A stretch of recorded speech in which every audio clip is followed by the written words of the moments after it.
Jai Shri Mataji.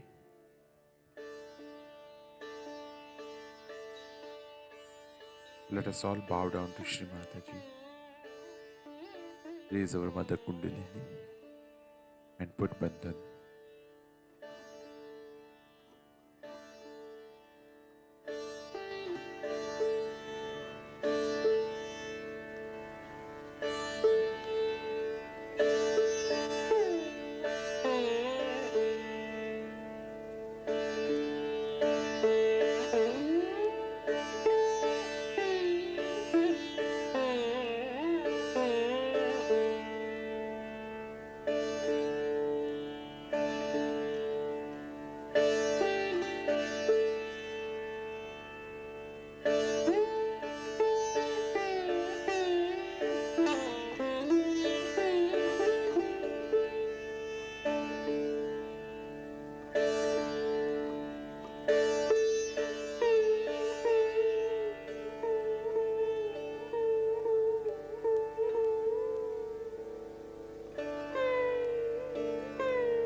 Shri Ganesh Mantra.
Let us now listen to Shri Mataji's speech.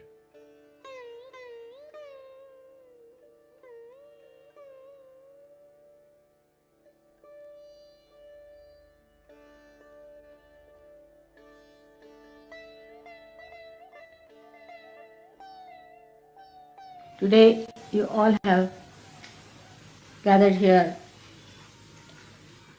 to do the Guru Puja.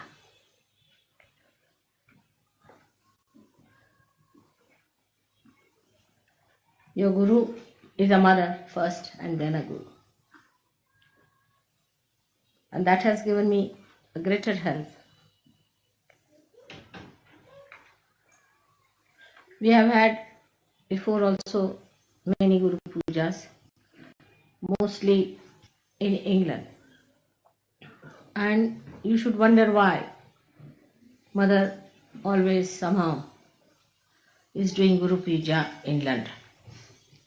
The time falls in such a way that it is in Guru Puja. I am here during that time. I have to be in London. So many years we have been doing Guru Puja in England.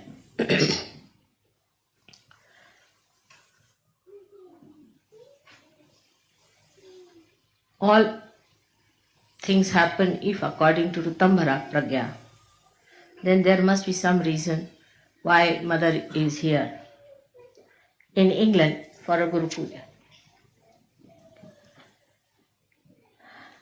It is stated in the Puranas that the Adi Guru Dattatreya worshipped Mother along the banks of the river Tamasa. Tamasa is the same as your Thames is. And he himself came and worshipped here. And the Druids, those who had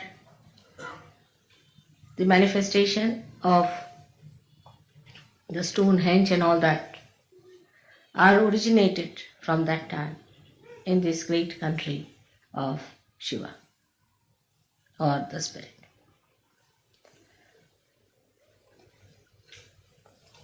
So the spirit resides here as in the heart of human beings, and the Sahasrara is in the Himalayas where Sadashiva exists at the Kailasha. This is the great secret of we having so many Guru Pujas here. To culminate it today into the special type of Guru Puja in the year of the 60th birthday of your mother has a special, very, very special significance, because it's the Guru Sashti.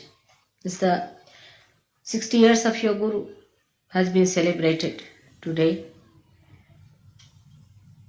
and that's how it's a very big occasion that you all have gathered under the influence of again Ritambhara Pragya.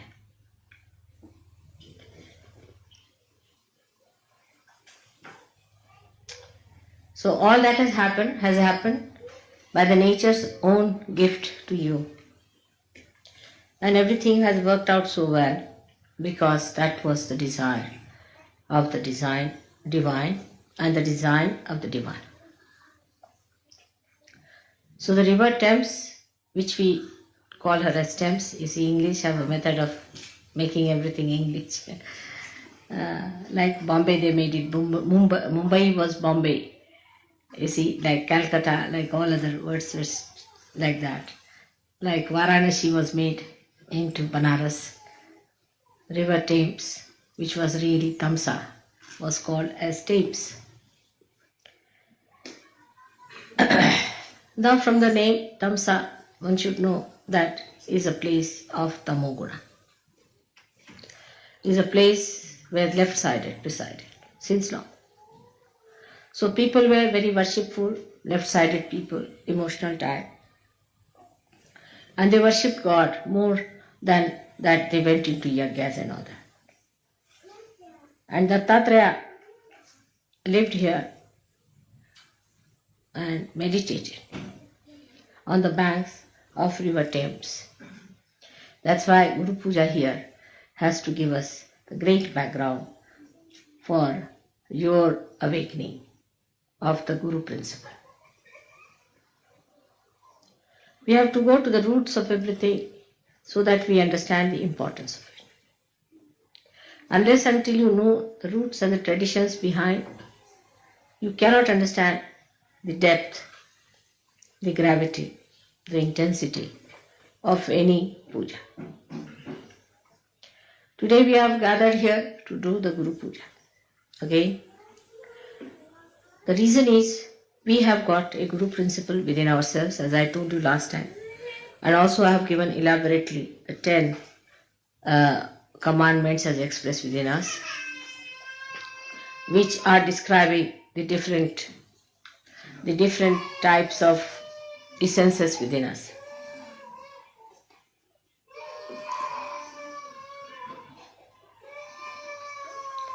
The essence of Guru Puja has to be awakened within us.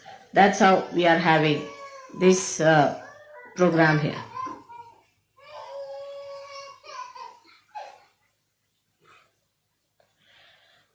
Now, it is important that we have to establish the dharma within us. Without the dharma, you cannot have the ascent.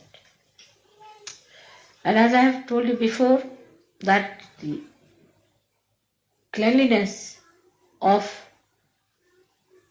your being depends on how much dharma you follow religiously. At the time of Moses, it was worked out and all the rules and regulations were created for realized souls. But as I read in one of the books, it was very good, because if I had said this, people would not have believed, that it had to be changed. I think during the speech the children should not be here. It's better to take them out. After the speech you can bring them along. Those who make noises. Those who are quiet is all right, but those who are making noises, better to be out. If they are going to make noises, better to be out or near the door, so that if they make noises you can get out. So there is no disturbance. During the puja is all right. You could be at the gate, door, or some place from where you can go. So the laws and regulations that were given to human beings were actually for the realized souls who would understand. But when Moses must have discovered the way human beings are, he must have changed them to very strict rules, because with human beings as they are, one has to be extremely strict. They can't understand anything but fear. If you have a stick in your hand, you can put them back. Without that stick, human beings won't listen. They are only alright if there's a fear. Now if you see today, the condition of all the nations, those who are having leaders or prime ministers or presidents, they are all people extremely strict, very dominating, and very dry. And normally people like such people. Even Hitler succeeded because of that nature. So the character of a guru so far has been of a very strict nature for people who are not realized. Normally a good guru, Sadguru, he doesn't like to talk to people much. They throw stones, or they don't like to talk to people who are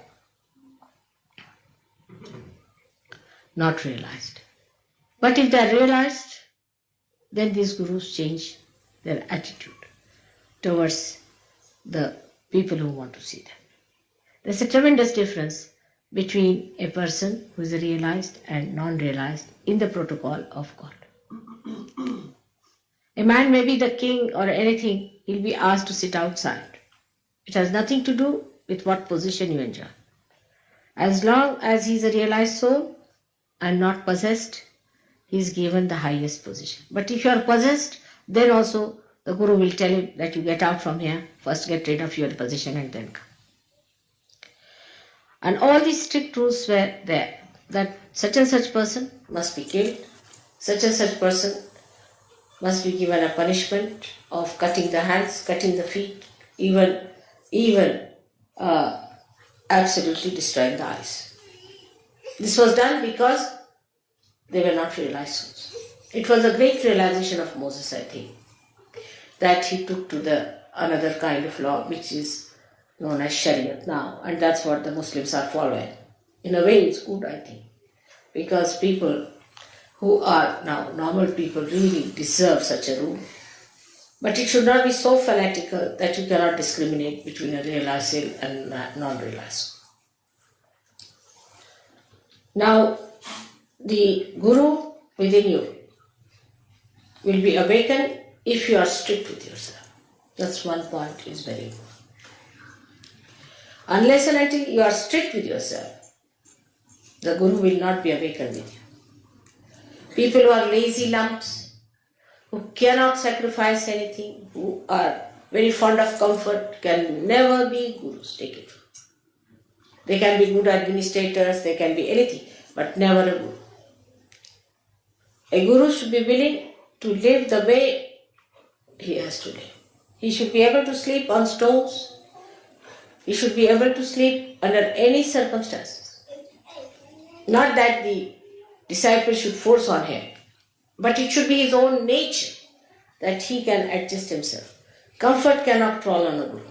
Now those who want your Guru principle to be awakened must know that you should not ask for comfort. Even for a thing like that, yesterday you saw the dancing. One has to do real tapasya. Intensive tapasya you have to do. You cannot learn even a thing like dancing without going into a penance about it. So a guru has to go through a penance is important. Sahajogi need not go. But a Guru Sahajogi has to do it. We have to have penances. And the penance can be any kind of desire you have. Say, supposing you are very fond of food. Just don't eat the food that you want to eat. If you are very fond of sweet food, then eat something very bitter, raised to power 108. And if you are fond of some sort of a very, as Indians are sometimes, very spicy food, then eat so bland a food without salt. Teach your tongue to behave itself. It doesn't behove a guru to put his attention to food. I have seen some of the Sahajogis, they are all right when the food is there, quite concentrated. But when it comes to the program, they have no concentration. Such people cannot be gurus. They can be cooks, good, or could be food tasters or something like that. We'll suit them better. But if they have to be gurus, they must learn to control their tongue and their desire. I mean, fasting is a good thing for such people. Fasting is very good. All the time they are worried, what are we going to have for lunch? What are we going to have for dinner? Such people cannot have their Guru principle awakened, neither they can be gurus. So please be careful. The Guru must have control over the tongue. He must know when to get angry and when to be gentle. He must know what to say when, how much to say. That's why many gurus have been more effective by not speaking. Silence is the best way you can help others. But when it comes to explaining Sahaja Yoga, you should speak. But I have seen with some people, they are very eloquent when it comes to nonsensical things. But when it comes to Sahaja Yoga, they don't know anything about Sahaja. So you have to be the master of Sahaja Yoga if you have to be a guru. Not only in talking, but in your behavior, in everything. And the karamat is the, I don't know if you use charismatic word, charismatic they call it, or you say the word how to do it, how to raise the kundalini, how to put it at the sahasrara, how to break the sahasrara, all these things you must know how to spend your knowledge. It's Vini Yoga in Sanskrit. Guru principle is awakened in a person when he himself has achieved something. Imagine a half-baked guru going along talking as a guru. He'll end up as a disciple ultimately. So you have to be master of your own. But when the guru principle comes in, you have to give it to others. It's a question of giving it to others. So you have to be at a higher level to give to others. Have to be at a very high level. If you are attached to money, if you are attached to food, if you are attached to mundane things of life, you cannot give. Now the higher state than that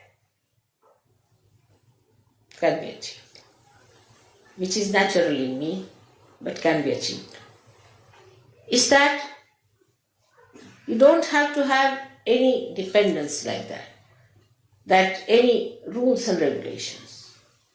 Like saying that I will have no worry about food, I should fast this, that. It all ends up when you eat but don't eat. That's the state one should have. That you are eating the food,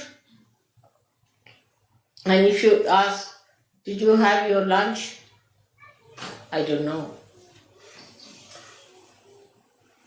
Will you have your lunch? I don't know. Absolutely indifferent to the problems of the body. Where did you sleep? I don't know. What did you eat? What will you have? I don't know. This kind of a state is called the Atita state, where you go beyond. And whatever you do, you are doing it because it is to be done without paying any attention to it. It is automatic. Nothing is important. But this is, before becoming Atita, you have to tell yourself, nothing is important. You see, is a avirbhava, as they call it, is a kind of a drama you have to put in. Oh, nothing is important, this carpet is not important, I should try to sleep on the cement. First you have to do that. But after some time, it happens that you don't remember whether you slept on the cement or on a cot. Where did I sleep? I don't know. That is the Atita state. And that state is to be achieved now by many such yogis. In a state where you go beyond. Say there is somebody who is before you and you have to get angry. All right, you give me left, right, nicely, and then you're smiling next moment. Did you get angry with that person? I don't know. Did that happen? Like Buddha once said something in one village, and there was a horrible fellow who got up and said lots of things to him. And when he went to the next village, the fellow felt that, oh, I should not have done that, left Vishuddhi perhaps. So went down and said, I'm sorry sir, I've said so, and I should not have said it. I didn't know you are the enlightened one, so it happened, so you forgive me. He said, when? When did you say it? He said, in the last village. Oh, everything in the last village I've left there alone. I don't know. That is the Atita state you have to get. So, even not to feel is not important. These identifications, when they drop out completely, then you are doing things in a karma state, where like sun is shining, it doesn't know it is shining. When the vibrations are flowing, you don't know it is flowing. Already it has started working in you. You are surprised, you raise the hands and the Kundalini is rising. You don't know you are raising the Kundalini actually. How do you raise it? You don't know. That's it. That state has already started Atita in you. But get it established in every walk of life, everything that you go beyond. And if you can manage that, that's the highest that you have to reach.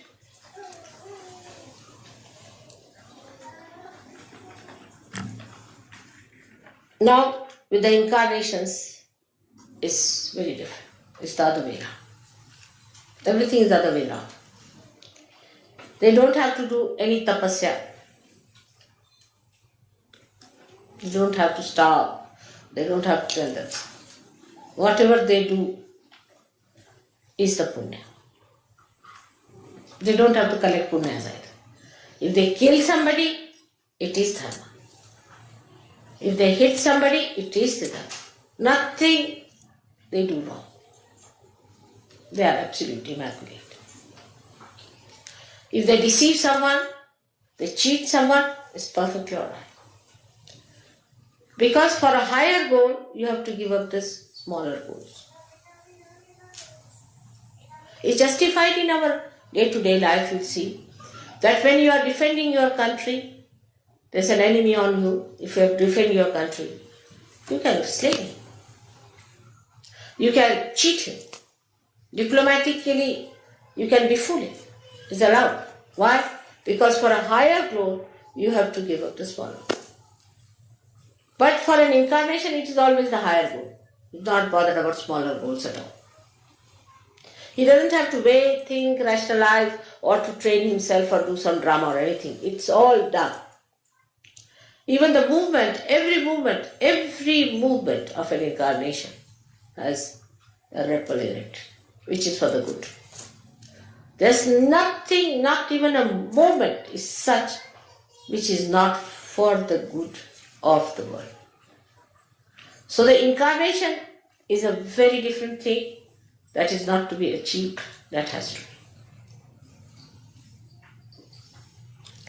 Now, for example, the incarnation is the bhokta, is the enjoyer. He's the enjoyer of everything. Many people say have created. Now we have a carpet here from Turkey. These carpets were created by Turkish peoples some time back for an incarnation to see. So the Uttamara Pragya will bring it round in such a way that at least I see it. Or I have it. So that their souls will be blessed. So that they feel nice. Like Michelangelo has made that not for popes, I can tell you. And not for all the rubbish people who go there. Neither Blake did all that work for the useless people who want to go and see nude artists. It was all done for the incarnation to see. That's the way they are blessed the most. Because they are beyond. Nothing touches them. Nothing is important. But it's not rational or anything that they have trained themselves. But it is automatically there.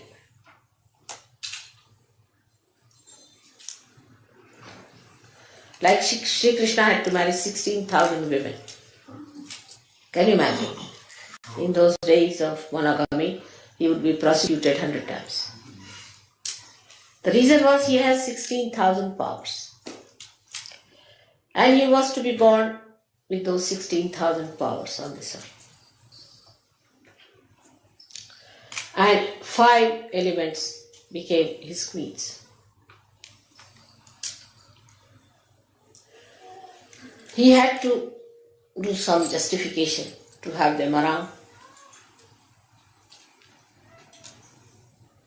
And as I have now Sajogis whom I have given realization.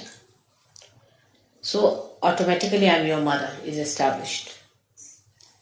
But for him there was no way out but to marry his 16,000 powers.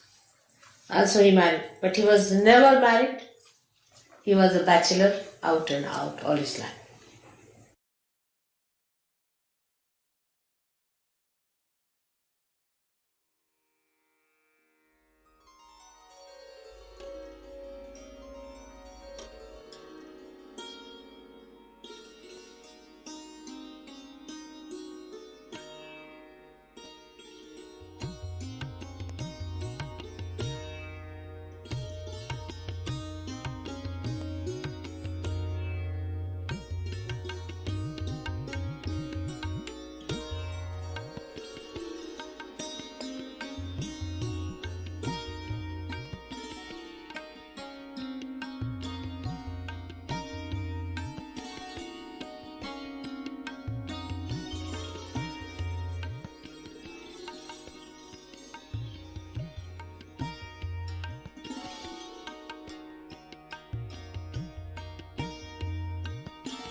Mahamantras.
Thank you, Shimataji, for this beautiful meditation.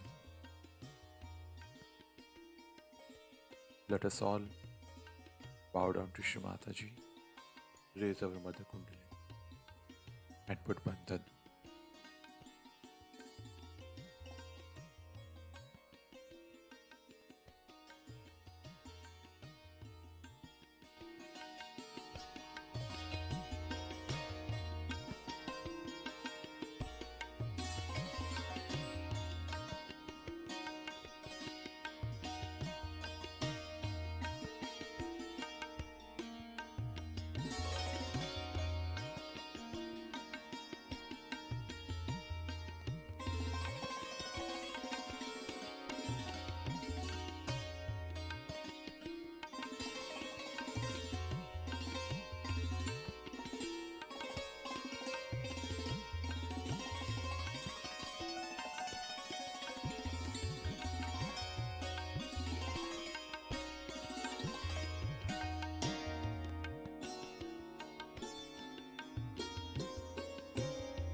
We will continue tomorrow morning, same time.